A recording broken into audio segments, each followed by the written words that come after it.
नमस्कार, मैं रवीश कुमार। टेलीग्राम के संस्थापक पावेल ड्यूरोव को फ्रांस में गिरफ्तार कर लिया गया। पावेल ड्यूरोव अपराधी है या अभिव्यक्ति की स्वतंत्रता का नायक, इसे लेकर खूब बहस चल रही है। टेलीग्राम पर प्रतिबंध लगाया गया तो नंबर बाकियों का भी आएगा, यह भी एक बड़ा सवाल है। बहस का एक मुख्य बिंदु यह भी है कि क्या टेलीग्राम निजता के ऐसे उच्चतम मानकों की गारंटी देता है जिसे टोटल एन्क्रिप्शन कहते हैं।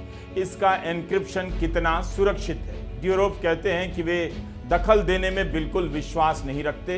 अभिव्यक्ति बेरोक टोक होनी चाहिए। सरकारों के हस्तक्षेप को स्वीकार नहीं किया जा सकता। हम इस वीडियो में विस्तार से इन सवालों पर बात करेंगे।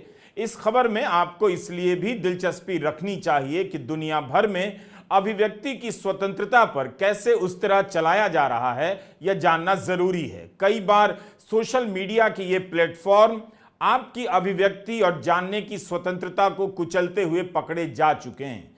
एक खास तरह की हिंसक विचारधारा को बढ़ावा देते हुए भी पकड़े गए हैं। तो कई बार सरकारें इन सब प्लेटफॉर्म पर लगाम लगाने के चक्कर में उलझ जाती हैं। गूगल के सुंदर पिचाई, फेसबुक के मार्क जकरबर्ग और टिकटॉक के शू जिच्यू सबसे पूछताछ हो चुकी है। जांच एजेंसियों ने भी की है, अमेरिकी कांग्रेस में भी हुई है। यह सवाल उठ रहा है कि क्या पावेल कानून से ऊपर हैं। एक्स के मालिक इलन मस्क और विसिल ब्लोअर एडवर्ड स्नोडन ने भी ड्यूरोव का बचाव किया है। एडवर्ड स्नोडन ने ट्वीट किया है कि पावेल ड्यूरोव की गिरफ्तारी बोलने के मानवाधिकारों पर हमला है। मुझे हैरानी हुई कि मैक्रो ने ऐसा किया ताकि लोग क्या बात कर रहे हैं वे ये सब जान सकें। यह केवल फ्रांस ही नहीं बल्कि पूरी दुनिया की गरिमा को कम करता है।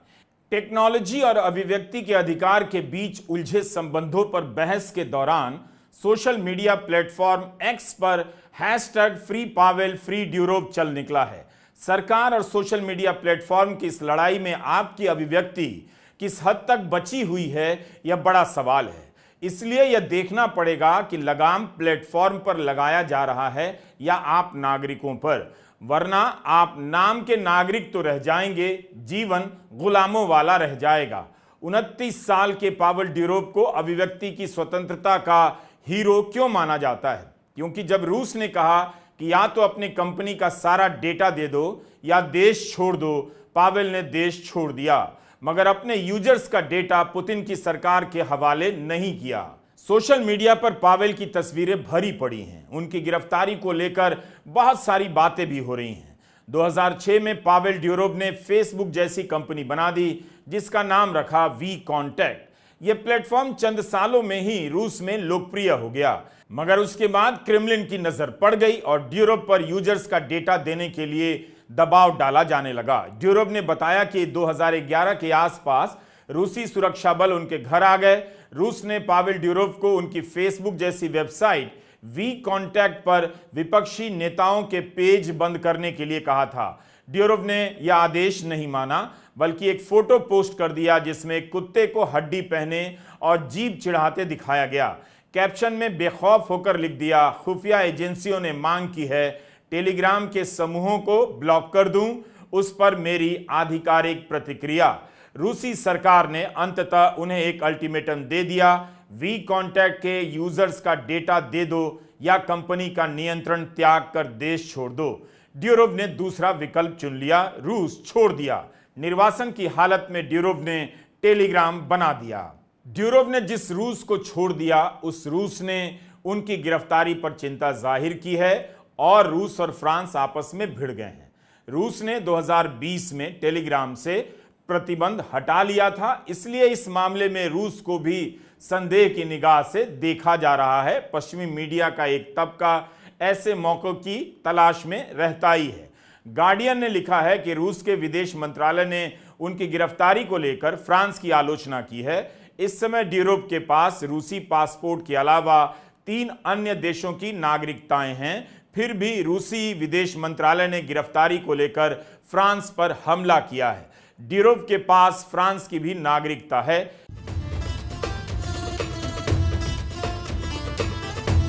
यह भी दिलचस्प है कि फ्रांस और संयुक्त अरब अमीरात दोनों पावेल ड्यूरोव को अपना नागरिक बताकर आमने सामने हो गए हैं। इसलिए संयुक्त अरब अमीरात ने फ्रांस की आलोचना की है और तत्काल रूप से ड्यूरोप को सभी काउंसलर सुविधाएं देने की मांग की है। संयुक्त अरब अमीरात के विदेश मंत्रालय ने कहा है कि नागरिकों की देखभाल, उनके हितों की रक्षा और उन्हें हर तरह का संरक्षण प्रदान करना यूएई की सर्वोच्च प्राथमिकता है। टेलीग्राम का हेडक्वार्टर दुबई में है, मगर आपको हैरानी होगी कि टेलीग्राम में केवल 30 लोग ही काम करते हैं। कहा जाता है कि यह छोटी टीम किसी हाई एफिशिएंसी सैन्य टुकड़ी की तरह काम करती है। ड्यूरोप खुद ही सारा काम करते हैं और कंपनी में कोई एचआर विभाग नहीं। रिपोर्ट में यह भी पढ़ने को मिला कि ड्यूरोप लगातार अपना देश और ठिकाना बदलते रहते हैं। कई इंजीनियर उनके साथ ठिकाना बदलते रहते हैं और चलते चलते ही ऐप को चलाने, अपडेट करने का काम करते हैं। ड्यूरोप प्राइवेट जेट से सफर करते हैं, लेकिन बहुत सामान खरीदने और जुटाने में विश्वास नहीं रखते। ब्लूमबर्ग में उनके बारे में रिपोर्ट है कि उनका नेटवर्थ 9 अरब डॉलर से भी ज्यादा है। अपने जेट से ही बाकू से आ रहे थे, पेरिस में गिरफ्तार कर लिए गए। इसलिए टेलीग्राम के संस्थापक पावेल ड्यूरोप की गिरफ्तारी ने अभिव्यक्ति की स्वतंत्रता के समर्थकों के बीच भूचाल ला दिया है। उन सब की पहचान की जा रही है जो स्वतंत्रता की बात तो करते हैं मगर ड्यूरोप की गिरफ्तारी पर नहीं बोल रहे या किसी तरह से बचकर निकल रहे हैं, क्योंकि गिरफ्तारी पेरिस में हुई है और उस व्यक्ति की सरकार की पुलिस ने की है जो खुद को अभिव्यक्ति की स्वतंत्रता का अगुवा बताते हैं। फ्रांस के राष्ट्रपति मैक्रों, जो लिबरल दुनिया के अगुवा नेताओं में से एक हैं, सोमवार को फ्रांस के राष्ट्रपति इमैनुअल मैक्रों ने ड्यूरोप की गिरफ्तारी के बारे में कहा कि फ्रांस अभिव्यक्ति की स्वतंत्रता के लिए पूरी तरह प्रतिबद्ध है, लेकिन चाहे सोशल मीडिया हो या वास्तविक जीवन, एक कानून के शासन वाले देश में स्वतंत्रता को कानूनी ढांचे के अंतर्गत ही बरकरार रखा जाता है। आगे बढ़ने से पहले हम जान लेते हैं कि मैसेजिंग की दुनिया में टेलीग्राम कहां तक हमारे जीवन का हिस्सा है। टेलीग्राम मूलतः एक मैसेजिंग ऐप है, जैसे व्हाट्सएप है या सिग्नल है। इसकी खासियत यह है कि इसमें ग्रुप और प्रसारण चैनल बना सकते हैं, जिस कारण यह ऐप सोशल मीडिया फोरम की तरह काम करता है और इसका फेसबुक जैसा इस्तेमाल किया जा सकता है। टेलीग्राम में आप 2 लाख लोगों का ग्रुप बना सकते हैं, जबकि व्हाट्सएप में इसकी संख्या बहुत सीमित होती है। इसके चैनल की लोकप्रियता का मुकाबला करने के लिए ही व्हाट्सएप ने चैनल का एप्लीकेशन जोड़ा।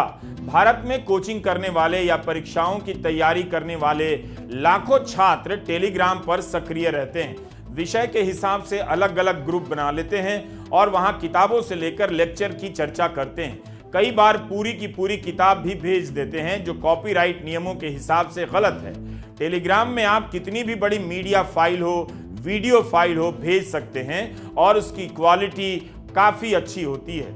इसलिए मीडिया से जुड़े लोग इसका खूब इस्तेमाल करते हैं। पूरी की पूरी फिल्म भी भेज देते हैं, लेकिन याद रखिएगा, ऐसा करना अपराध है। इस वजह से भी टेलीग्राम पर आरोप लगता है कि इसका प्लेटफॉर्म इंटेलेक्चुअल प्रॉपर्टी के नियमों की परवाह नहीं करता और चोरी को बढ़ावा देता है। टेलीग्राम पर आरोप लगता है कि उसके ऐप पर बच्चों से संबंधित अश्लील सामग्रियों का प्रसार आसानी से होता रहता है। दुनिया भर में 100 करोड़ से अधिक यूजर्स टेलीग्राम का इस्तेमाल करते हैं। इस हिसाब से यह ट्विटर या एक्स से भी बड़ा प्लेटफॉर्म है। यह सेवा यूक्रेन, ब्राजील, इंडोनेशिया, भारत और रूस में काफी लोकप्रिय है। यह इसलिए भी हुआ कि टेलीग्राम अपना डेटा किसी से शेयर नहीं करता, किसी कंपनी को नहीं बेचता। ड्यूरोप कह चुके हैं कि सरकारों को इंटरनेट सेंसर नहीं करना चाहिए। टेलीग्राम के हिसाब से भारत बहुत बड़ा बाजार है, उनके लिए दुनिया में सबसे बड़ा बाजार, लेकिन भारत में व्हाट्सएप का इस्तेमाल टेलीग्राम से कहीं ज्यादा होता है। इस समय भारत में टेलीग्राम के मासिक यूजर्स की संख्या 11 करोड़ बताई जाती है और व्हाट्सएप के 53 करोड़। यह सब हिंदू बिजनेस लाइन की सिंधु हरिहरन की रिपोर्ट से हमें मिला। बताने का मकसद है कि टेलीग्राम का भारत के बाजार में किस बड़े पैमाने पर दखल है। अब आते हैं टेलीग्राम के संस्थापक पावेल ड्यूरोप की गिरफ्तारी क्यों हुई और किस तरह की बातें हो रही हैं, उस पर आते हैं। 24 अगस्त को पावेल ड्यूरोप को पेरिस में गिरफ्तार किया गया। ड्यूरोप पेरिस एयरपोर्ट पर जब विमान से उतरे तो फ्रांसीसी पुलिस उनका इंतजार कर रही थी। आरोप लगा कि टेलीग्राम अपने प्लेटफॉर्म को तरह तरह के अपराध में इस्तेमाल होने से नहीं रोक रहा है। बाल यौन शोषण सामग्री का प्रसार बेरोक टोक किया जा रहा है। इस प्लेटफॉर्म पर अवैध लेन देन हो रहे हैं, धोखाधड़ी का अड्डा बन गया है। टेलीग्राम के सीईओ ने लिंक्डइन प्लेटफॉर्म पर लिखा है, फ्रांसीसी बाल संरक्षण एजेंसी ऑफमिन ने वारंट जारी किया है। आमतौर पर ऐसे में प्लेटफॉर्म का यही तर्क होता है, उनका यूजर क्या कर रहा है इस पर उनका कोई बस नहीं, साथ ही यूजर्स के बदले उन पर जवाबदेही डालना सही नहीं। रविवार को एक बयान में टेलीग्राम ने कहा, ड्यूरोब के पास छिपाने के लिए कुछ भी नहीं और यह दावा करना बेतुका है कोई प्लेटफॉर्म या उसका मालिक उस प्लेटफॉर्म के दुरुपयोग के लिए जिम्मेदार है। यह स्पष्ट नहीं कि टेलीग्राम की कथित विफलताएं सच में कितनी खतरनाक हैं या फ्रांसीसी अधिकारियों की ओर से बढ़ा चढ़ाकर पेश किया जा रहा है। इन बातों को लेकर भी काफी बहस हो रही है। पावेल ड्यूरोब का जन्म रूस में हुआ। उनके जन्म के बाद माता पिता इटली चले गए। ड्यूरोब और उनके भाई निकोलाई दोनों गणित में असाधारण प्रतिभा के मालिक थे। स्कूल में ही उन्होंने कई कारनामे किए।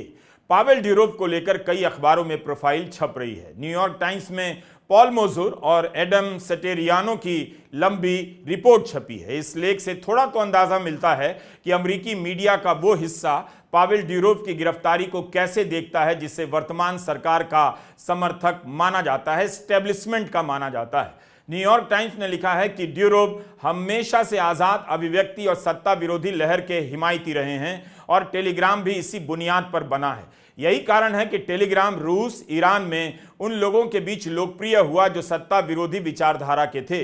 न्यूयॉर्क टाइम्स ने लिखा है कि पावेल ड्यूरोब का यह सिद्धांत कि वे किसी के बीच दखल नहीं देंगे, इसने उनके प्लेटफॉर्म को आतंकवादियों, चरमपंथियों, बंदूक तस्करों, घोटालेबाजों और ड्रग डीलरों के बीच भी लोकप्रिय बना दिया।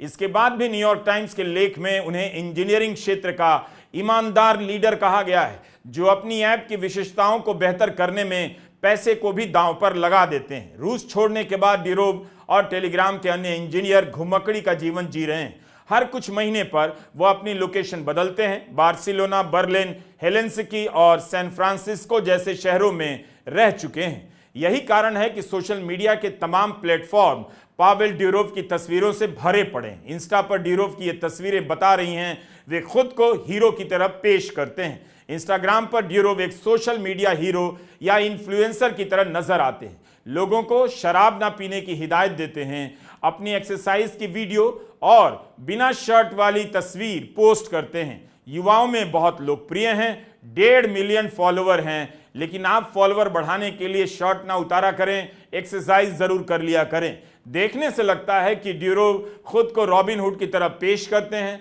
2012 की एक घटना है। ड्यूरोब और उनके अन्य कर्मचारियों ने सैकड़ों रूबल कागजी हवाई जहाजों में तय करके अपने सेंट पीटर्सबर्ग दफ्तर की खिड़कियों से नीचे उड़ा दिए, जिससे नीचे सड़क पर लोगों में लड़ाई हो गई पैसा लूटने के लिए। लेकिन इससे पहले कि आप ड्यूरोब की इन तस्वीरों को देखकर फैसला दे बैठें कि यह तो सोशल मीडिया पर अपनी प्रोफाइल चमका रहा है, यह जान लेना जरूरी है कि ड्यूरोब गणित का जीनियस है और इसने आजाद अभिव्यक्ति के लिए एक ऐसा प्लेटफॉर्म बना दिया है जो दुनिया भर की सरकारी एजेंसियों के लिए सरदर्द बन गया है। पावेल ड्यूरोब ने खुद को कभी सरकारों के हवाले नहीं किया, तो क्या यही आधार बनना चाहिए कि वे सार्वजनिक जांच को चकमा देकर निकल जाते हैं? इस बात में कितना दम है कि जब अमेरिका की सिलिकॉन वैली की अन्य ऐसी कंपनियों को एजेंसियों द्वारा पूछताछ की गई, जांच का सामना करना पड़ा, तो पावेल ड्यूरोब को भी जांच का सामना करना चाहिए। एक बहस इस बात को लेकर हो रही है कि टेलीग्राम का एन्क्रिप्शन वैसा क्यों नहीं है जैसा सबका है।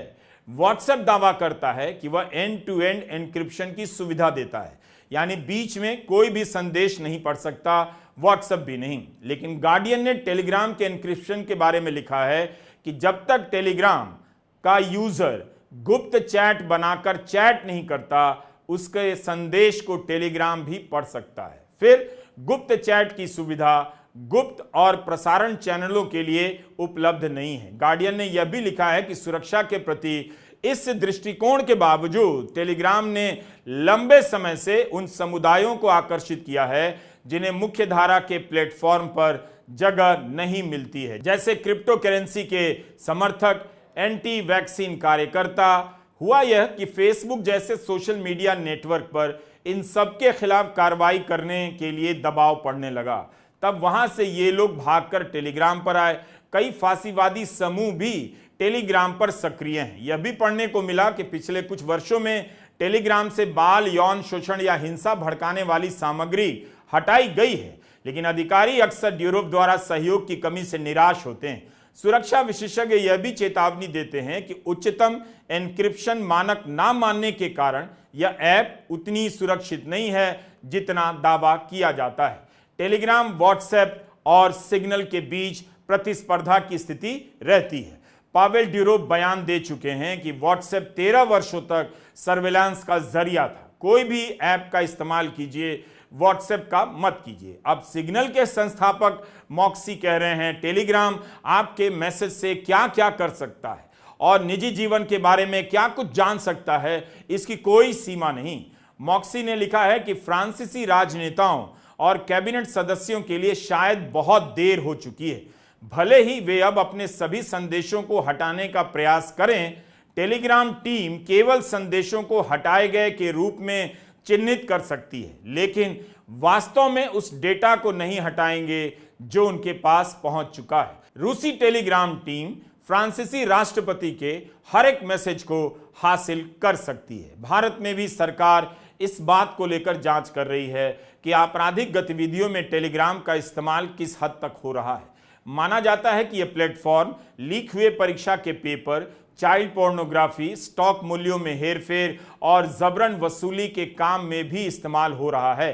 हाल ही में जब पेपर लीक के मामले सामने आए तो शिक्षा मंत्री धर्मेंद्र प्रधान ने इस काम में टेलीग्राम के इस्तेमाल का जिक्र किया था। पावेल ड्यूरोव की गिरफ्तारी से टेलीग्राम पर प्रतिबंध लगाने वाली आवाजें यहां बुलंद होने लगी हैं।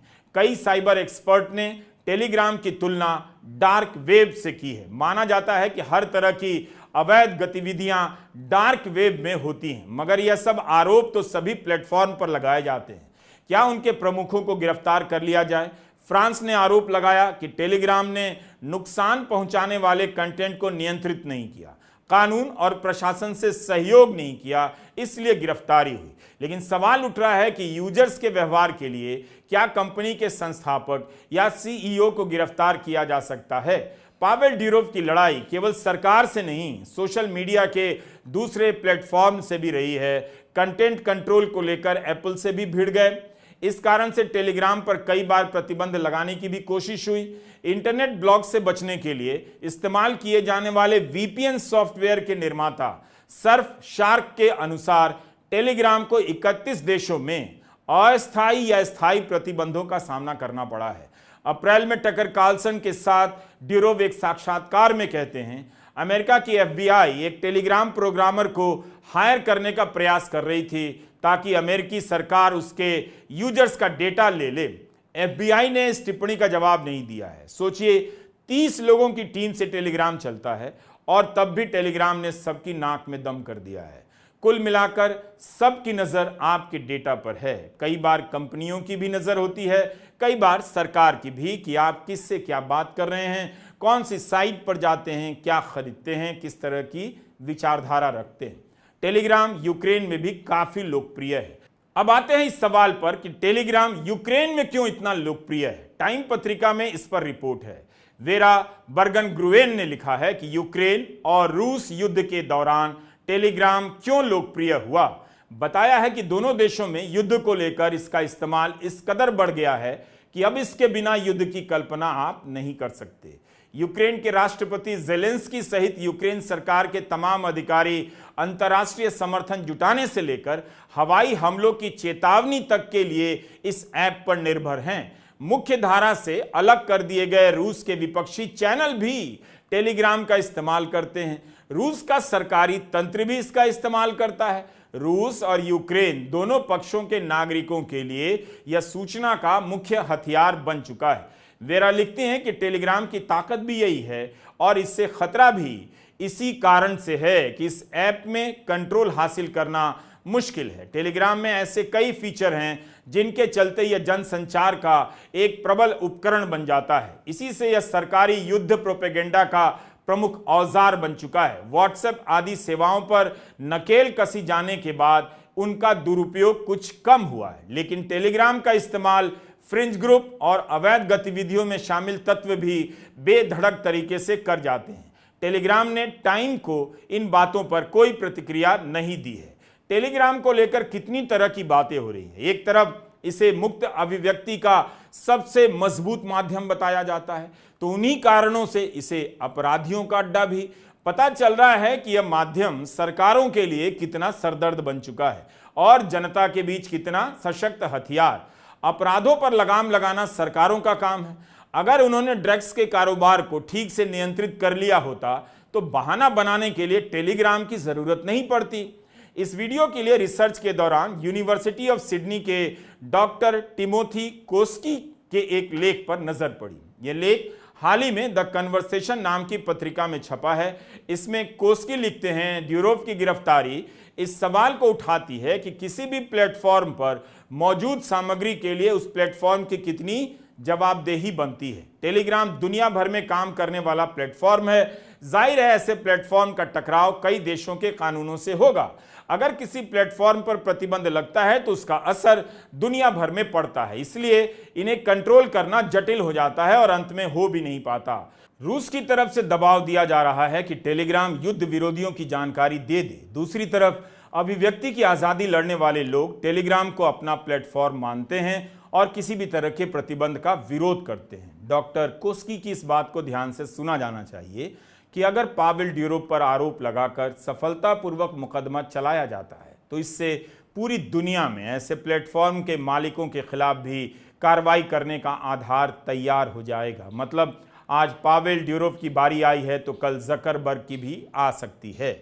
लेकिन यह मुकदमा इन प्लेटफॉर्म को इस बात के लिए मजबूर भी करेगा कि वे अपने प्लेटफॉर्म का आपराधिक इस्तेमाल होने से रोकें। इन चर्चाओं की तस्वीरें बेहद डरावनी हैं। वो यह कि सेंसर के बिना मीडिया, सोशल मीडिया का अस्तित्व अब मुश्किल लगने लगा है। भले ही ग्लोबल नेता अपने भाषणों में अभिव्यक्ति की स्वतंत्रता पर लच्छेदार भाषण दे दें और तालियां भी बज जाएं, लेकिन सेंसरशिप को लागू करने के हजार हथियार अब सरकारों के पास आ चुके हैं। इन दिनों फेसबुक के संस्थापक मार्क जकरबर्ग ने भी आरोप लगाया है जो बाइडेन की सरकार ने कोविड के समय सेंसर करने का प्रयास किया था। लेकिन ध्यान रखिएगा, फेसबुक पर भी सेंसर करने का आरोप लगता रहा है और दुनिया भर में फेसबुक खुद इसका अपराधी बताया गया है। तमाम रिपोर्ट हैं। तो सरकारों की नजर पड़ गई है, उनका हाथ गर्दन तक आ रहा है। मुख्यधारा का मीडिया विश्वास के लायक तो रहा नहीं। कब सरकार का प्रवक्ता बन जाए। आपने गजा के मामले में पश्चिम के बड़े बड़े अखबारों को झुकते और रेंगते देखा, हिंसा का साथ देते देखा। मीडिया का अस्तित्व उन संस्थानों में कम सुरक्षित लगता है जिसे हम पारंपरिक तौर पर देखते हैं। कुछ दिनों के लिए मीडिया की शक्ति के ये उपकरण जनता के हाथ लग गए तो अब वे उपकरण उनसे छीने जा रहे हैं। यही लड़ाई है जो बहुत बारीक तरीके से चल रही है। अंत में गर्दन प्लेटफॉर्म की कटेगी और आवाज आप जनता की जाएगी। सोशल मीडिया के प्लेटफॉर्म का प्रसार ही इस वादे के साथ हुआ कि अभिव्यक्ति की स्वतंत्रता को निर्बाध विस्तार मिलेगा, लेकिन राजनीतिक दलों से लेकर सरकारों ने पहले इस पर समर्थकों की भीड़ का सेंसर लगा दिया, फिर कानून बना दिया। एक तरफ ये ऐप भी यूजर्स को सेंसर करते हैं, दूसरी तरफ सरकारें इन्हें सेंसर करती हैं। अगर आप बोलने की आज़ादी का मतलब थोड़ा भी समझते हैं तो पहले सुनने और समझने की एकाग्रता का विकास कीजिए और इस खतरे को ठीक से समझिए, वरना हालत ऐसी कर दी जाएगी कि हाथ में बांसुरी तो होगी मगर फूंकने के बाद भी आवाज नहीं निकलेगी। नमस्कार, मैं रवीश कुमार।